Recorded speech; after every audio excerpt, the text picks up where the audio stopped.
Welcome to The Right Focus, a podcast for writers, newbies, and veterans, and everyone in between. We're hosted by Emma Lee with the assistance of Remy Black and Edie Rooms, all from Writers Inc. Books. Our focus is productivity, process, craft, and tools. Each episode lasts as long as it takes to fix a quick dinner, drive a short commute, or take a brisk walk. Resources and links are in the show notes. Visit us at therightfocus.blogspot.com. Now, on to this week's episode.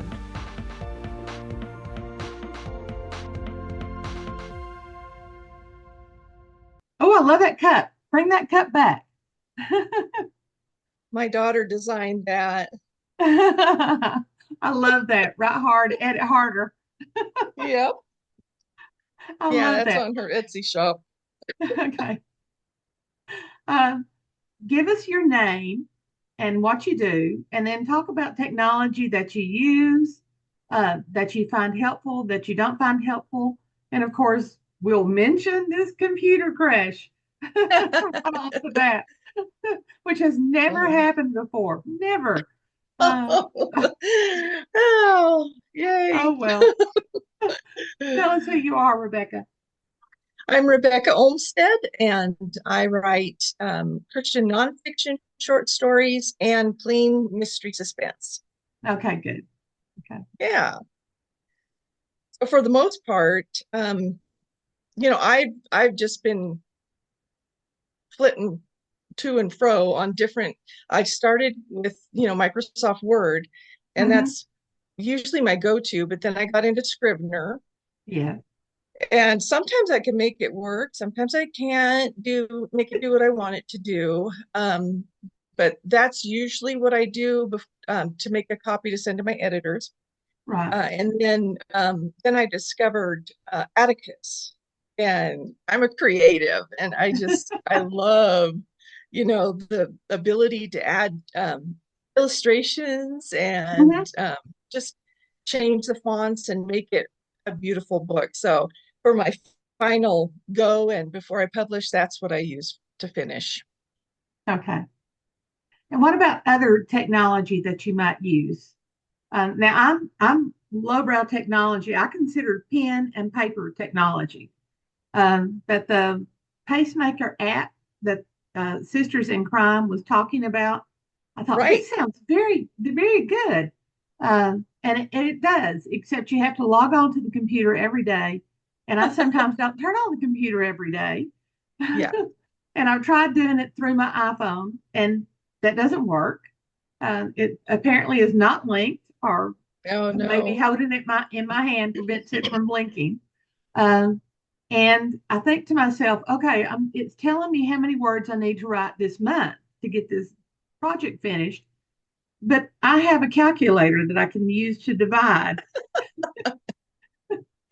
Yeah, well, I've been using it actually, the Pacemaker, all month. And what I love about it is the graphs and the visuals that show you, your progression. And I love it a lot better than NaNoWriMo. I did that once also because I can adjust it. Like this year, I'm not writing a new book. I'm actually revising. I got my first draft rewrites back from my editor, so I'm using it for that. So I can set up Pacemaker to go by pages and you can set it to I'm revising, I'm not writing, and I want to get so many pages done each day. So it's been good for me for that and keeping me accountable. Yeah. Now, my local chapter of Sync, the Smoking Guns chapter of East Tennessee, we also decided to do daily accountability posts in our email, but there are a few of us who've gotten on WhatsApp, which I have never gotten on before. And we just post within our little group and then send each other encouragement daily. And that's been very easy to do. But I'm thinking, do I need another app? And when this month is over with, I already know I'm going to be deleting that app. I have no reason to use it except for this particular month. I do have an app that I use that's also on my other laptop. It's called Kanban Flow, and it allows me to list all the projects that I have to get done throughout the month. And then I can shift them into this is what I'm working on this week. And then when they're done, I can move them on to the done file. And so that's been really nice. So Oh, to wow. keep me focused instead of scattering everywhere. Anything else that Yes. you use? Um, let me see. I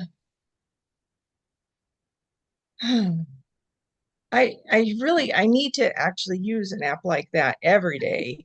Um, and one thing that my daughter does, she's an author as well, is she started going on Instagram and doing accountability posts. So every day or every other day, she goes on and says, I reached my goal today. I wrote 1,000 words or something like that. So I've been considering doing that, but mostly I've just been so overwhelmed with just trying to get my book done and and make my editor happy.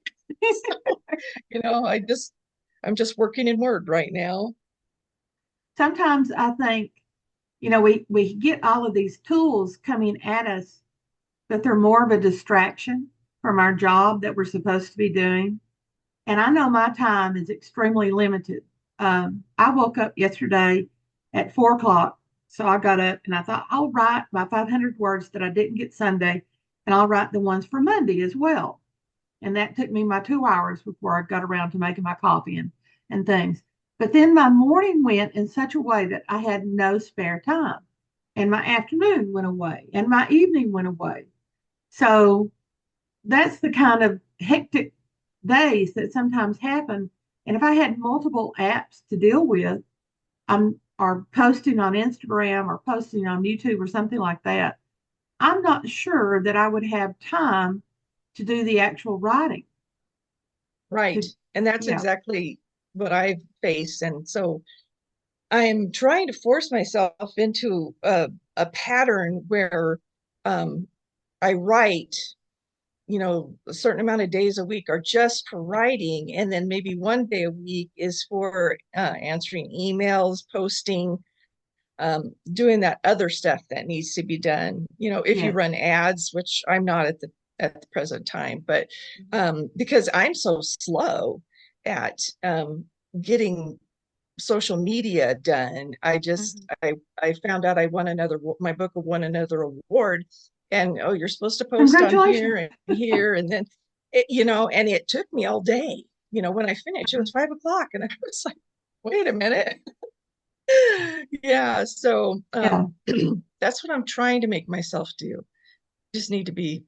I'm glad I have my daughter and my husband to keep me on task because I'm ADHD. I'll think, oh, there's a Mhm. pretty butterfly, and I get distracted so easily. I think sometimes a lot of writers are ADHD because we write as a distraction from the doldrums of life, kind of thing. Yes. Yeah. And we have this story going on in our head constantly that we're spinning and focusing on, and it joins the swirl of everything else that I had going on up here. Yeah, and you don't clear it out until you get it down on paper. It just won't go away. Exactly. Exactly. Are there any other technology type tools that you use, like Pro Writing Aid or Grammarly or anything like that you find helpful in your writing Um, process? I do. I use the editor in Microsoft Word. I was using Grammarly. Hmm. Um, you have to make sure you set it up for, the type of writing that you're doing, if it's, Hmm. casual or formal or whatever. Um, and I've tried because, I'm following the butterflies. Hmm. I tried what is it called? Uh, it's from the gal who wrote Save the Cat, writes a novel. It's very Yes. Yes. structured in Hmm. the beats and everything, and found Hmm. out quite soon that my brain doesn't work that way. Mine doesn't either. I Mine don't doesn't write either. that way. I'm not a Hmm. formulaic writer. Hmm. Um, I just write as it comes, and then Hmm. than listen to my editor. So that didn't work for me. I'm sure it's a big help to a lot of writers out there, but not me. And I've tried other programs that are supposed to, I've never done the ProWrite or anything like that because of that. My mind works differently. So for me, just getting it on the page and then put it in the drawer for a while and then bring it out and start working on it again. But I did do a successful NaNoWriMo, which shocked me. But now, years later, I'm having to go back and do what my editor said, because it's like, oh, maybe I was like under the weather when I wrote this. But rough drafts are supposed to be bad. Yes. But yeah, but I'm still polishing that. I wanted to have it out in actually this month. And it looks like it's going to be probably about spring, because I love good editors aren't going to just say, oh, this is so good, I just love this story. They're going to say, your main character has changed a lot, and I don't like her as well as I did in the first book. I'm like, ugh. So that's what I'm doing now. Figuring out where you went wrong. Yeah, that's yeah, hard. exactly. That's so hard for me. And I wrote a book and I thought it was going to be a standalone, and then like 10 years later, I finally listened to a couple of people who have read it and said that you should make this a series character. And so I had to make all these notes to myself. And then in the middle of writing the book, I realized, wait a minute, I don't have her voice in my head anymore. So I had to go back and really closely read the first book, especially like a second time through, just focusing only on what she was thinking, what she was saying, in order to get her back into my head. And that was hard. That was very hard. It is when you're doing a series, isn't it? Because you write one book and then it's like done. But then when you have to go back and write the same character, you have to start over, and you have to figure out who your character is and actually get into her skin or his skin, to make it flow through the whole series. And I never knew how hard that was until now.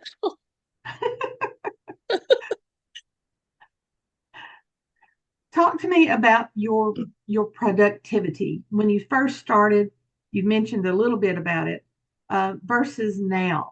How you find that your productivity has changed. How do you hold yourself accountable? Well, when I first started the book that I have out now, the first in my mystery series, I actually started it over 30 years ago. Wow. And yeah, and then I was a mom of 4 children, homeschooling and doing it. So, and that's brave why, person, brave person. Yes. And then, it wasn't until I divorced and then I remarried, and my husband said, you can't give up on this dream. And the first thing that we bought this big old craftsman house, and it had a sunroom upstairs. And he said, this is the first room we're going to remodel, and it's going to be your writing room. Oh, how because nice. He said, you're a writer and you need to do this. And as my youngest got older, she would let me know, Mom, when you don't write, you're a grumpy mom, so I finally got that book together, and oh boy, it's hard to get your first book out there. It's just like, letting go of your baby, especially after 30 years. But, my husband and daughter and also taking the courses that I take, and being a part of Sisters in Crime and Guppies and all these other groups. And my husband sat me down and said, this is your business. You need to act like you're in business. And so I do. I get up, and I've had a lot of health problems. So now I do a lot of writing from my adjustable bed. But I do have my office. and I just start. And when I really get into it, I forget to eat and do things like that. But sometimes it's just plugging away, and so I try and get a chapter done every day or every 2 days. And another thing that I've learned is, and I've taught, but physician heal thyself. I've taught younger kids and junior high and high school age to just, your first draft is just that. And I tell them, just vomit on the page, go back and clean it up later, but you have to get that out. And that was one of my problems with the first book. I kept, I would write the first chapter, and then I'd listen to a class or a session online or something. I'd go, oh, this is terrible. Or I'd go to a writing conference, and then I'd rewrite that first chapter. And I just kept rewriting the first chapter. And finally my husband said, would you just write the book? Just get it done. Fix it later. And so I finally had to follow my own advice. And so that's what, it's really hard, but that's what I try to do. And that's where these programs that we do in November and July come in so handy, because you just don't have time. Right. You just have to get the words on the page. And that's so vital. Let it set for a while and go back and work on it. So that's what I try to do. And my daughter also has that problem. So we just try and get the pages written. And once you've done that, then the fun part happens.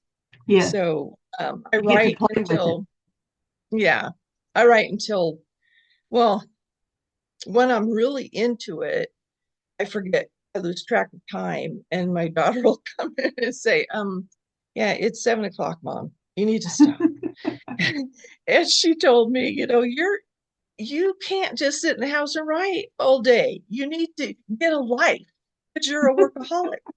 I don't think of it as working, though. But anyway, so she made me join the Quilters Guild. And now I have another hobby that, I'm just, I gotta get my writing done so I can get my quilting. And both of them deal with small little bits of paper that are scattered everywhere, or small little bits of fabric that are scattered everywhere. Did you do the quilt on behind that's behind you? That beautiful multicolored quilt? This is actually an Afghan. That's crochet. That's crochet. I'm a crochet hound too. Oh, I love crochet. Although I burned out on it a couple of years ago because we were pushing to make some for a local craft fair, and it was just like, it's over. And when I feel the need, I will go back to it. And so far, I haven't felt the need of going back to it. But it was very helpful to me. Yeah. In one of the dark times of my life, and I was trying to bring myself out of it, I decided that I would crochet a little lap throw, one per month, and then I would donate it to the homeless. Oh. And so I did that, and that was very helpful. It allowed me to think through, because crocheting is sort of automatic for me. Yes. Unless you're having to count rows. Then it's really hard. But writing does that as well. Sometimes you just write, and it gets something that's in your brain that you didn't even know was bothering you. And you're able to get it out on paper. And I can't journal. I cannot journal. I tried that years ago. It just does not work. But if I'm writing a scene, I can put a character in some sort of emotional situation that's comparable to mine. And then having them deal with that helps me deal with that. Do you find that helps? Well, yes. Absolutely. And I think that might be what went wrong with my first draft of the second mystery in my series. Was I was going through health issues, and people were having to help me and take care of me, which is really difficult for me. And for some reason that translated into my character. Yes. And my editor said, you know what, your character is a strong woman. Mm-hmm. This isn't her. And I said, yeah, when I read it again, I said, you're right. That's not who she is. So I have to fix that. But it's so true that, Mm-hmm. you know, it's you can work through things through your characters, even Yeah. if you don't use it. Mm-hmm. And it's That's just true. it helps move the stuff so your mind Right. can clear. Mhm. Now, when I come back and I revise, sometimes I will yank out whole pages and I'll put them over to the side and say, I will use that in a later book. That is an excellent description, but I never used that. I have this file folder stuck full of pages that I have pulled out, and I never go back to it for some reason. I I don't either. Isn't that strange? I have all these files of chunks of books in my file folders on my computer, but I never do either. Maybe someday if I Maybe we can publish. Here's what got rejected. yeah, The author that would rejects. yes. So, oh, good. We've got about 10 more minutes. So, I believe the air date for this episode is going to be in February. I think it might Okay. be the middle of February, it might be toward the tail end. So, what of your writing do you want to promote? Um, Well, that will be just before my second book in the Gabrielle Dorian series comes out. And mhm, my first book in that series is Dreams and Illusions. And the Dreams and series is based on a young woman who has the gift of dreams mhm, and doesn't want it. She wants to just be normal and have a normal life mhm, and is struggling with her faith because of it. And right. so every book is going to be based on dreams. So it will have the dream word in it. The next book coming out in spring is Dreams and Deceptions. So Right. it's going to take her into another couple of things that she has to use she has to find some way to decipher her dreams to Mhm. help the situation, what's going on, and solve crimes. I find that dreams, because they speak to us in symbols, it's as if the intuitive part of ourself picked up on that. And our dream helps us work it out. And if we can figure out what that symbol means, then we can Right. apply it in our daily life. And, there might be a three-headed snake in the dream that's trying to get us. And, oh, well, there's three Yeah. people who are trying to manipulate and gaslight me. So I should Right. treat them like snakes. Yeah. Yes, exactly. Mhm. Yeah. Okay. And so, um, tell me a little bit more about the book that you have coming out. I know you said that it's called Dreams and uh, Deceptions. Dreams and Deceptions. Okay, just a little Yes. bit more. Where can we find it? Amazon, first of all, I usually start there and then I go wide Okay. after the launch. So yeah, it'll be on Amazon and I'll be having I'll be doing my launch and offering a special price when that happens. And I'm hoping to do a giveaways and make a party of it. But we'll see how I can do that. I have a lot to Okay. learn. And do you have a Facebook page or a Facebook group that people join so they can get involved in the Yes. giveaway? Okay. Rebecca Olmstead author is my Facebook and Instagram. Um, and then I have a LinkedIn, Rebecca Olmstead, and Pinterest. And I'm Mhm. trying to do more YouTube. So, yes. And also, my website is RebeccaOlmstead.com. And I'd love for people to come join. I offer a free, my first award winning short story is free for signing up. And then from there, if you want to be an ARC reader, that would be wonderful. Okay. Great. And what else do you have coming up in the future? I'm continuing to work on the Gabrielle Dorian series, but I'm Mhm. also planning a cozy series. Gabrielle Dorian isn't a cozy series. It's suspense and it's gritty real life, but it does have humor and it deals with faith. And I also write Christian nonfiction, and my next book out in that area is geared toward young people, but anyone can read it. And it's called The Demon Slayer's Handbook, How to Stop Being Satan's Puppet. So it's a guide to help kids understand who God is and what their place is in the universe, because it's meant to help curb the teenage suicide rate and give people, young people, a sense of belonging and, who am I? Why am I here? Which they often don't know. I mean, they get their identity set when they're 8 and 9. They're firmly in who they are, and then all of a sudden something happens, 11 to like 15, and they totally lose where their feet were planted. Right. And I don't know if it's so many distractions in the culture at large, or if it's they really weren't set, because you think they're set. Yes. Yes. So this book is geared toward helping them see biblically who God says they are, not who the world says they should be. Right. My church sings, and we just sang it this Sunday, Who You Say I Am. I don't know if you know that song, but we love singing that as a congregational hymn. And we find that so, God tells us who we are. And if we remember that, then we can go forward with that and always point back to that. Right. I couldn't pretty much preach Christianity when I was teaching, but I did have them learn that Russell Lowell starts, once to every man and nation comes the moment to decide in the strife of truth with